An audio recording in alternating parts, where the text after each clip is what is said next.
ഇന്നലെ ഇന്ന് നടന്ന മാച്ച് റിസൾട്ട് പറ്റി നമ്മൾ സംസാരിക്കുന്നത്. ബ്രൈറ്റൺ വെച്ച് മാഞ്ചസ്റ്റർ യുണൈറ്റഡ് 3-1 മാഞ്ചസ്റ്റർ യുണൈറ്റഡ് തോറ്റായിരുന്നു. മാഞ്ചസ്റ്ററിൽ സിസ്കോന്റെ ഫസ്റ്റ് ഗോൾ കണ്ട മാച്ചൊക്കെ ആയിരുന്നു. ബ്രൂണോ ഫെർണാണ്ടസിന്റെ പെനൽറ്റി മിസ്സാക്കിയ മാച്ചായിരുന്നു. ബ്രൈറ്റൺ ഹോം മാച്ച് വെച്ചായിരുന്നു ഈ മാച്ച് കിടന്നത്. ചെൽസി വെച്ച് ബ്രൈറ്റൺ, ചെൽസി 3-1 തോറ്റ മാച്ചായിരുന്നു. ചെൽസിക്ക് പറയുകയാണെങ്കിൽ സംസാരിക്കുകയാണെങ്കിൽ ചെൽസി അത് ശാപങ്ങളുള്ളതായിട്ട് 2 മാച്ചിലും റെഡ് കാർഡോടാണ് ചെൽസി തോക്കാൻ കാരണം ഫസ്റ്റ് ഗോൾ അടിച്ചത് ചെൽസി, ലീഡ് എടുത്ത ചെൽസി ആയിരുന്നു. പിന്നെ വെൽബാക്കിന് 2 ഗോൾ വന്നു. 3-1 ചെൽസി തോറ്റത്. Liverpool versus crystal palace.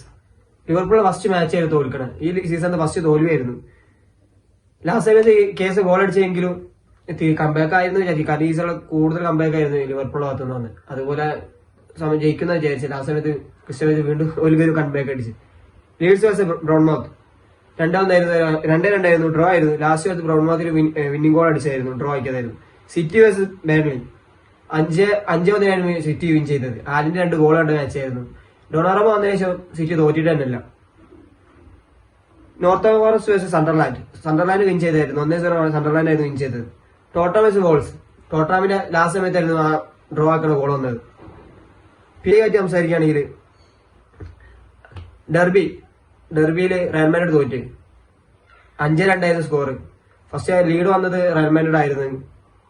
അൽവാരസിന് 2 ഗോളുണ്ട്. Free കിക്കും പെനൽറ്റിയൊക്കെ കണ്ട മാച്ചായിരുന്നു. നല്ല മാച്ചായിരുന്നു. അത്ലറ്റിക്കോ മാഡ്രിഡിന്റെ ഹോം മാച്ച് ആയിരുന്നു. ഫസ്റ്റ് തോൽവി ലാലിഗ ഫസ്റ്റ് തോൽവിയായിരുന്നു. Villarreal versus Atletico club 1-0 Villarreal win ചെയ്തത്.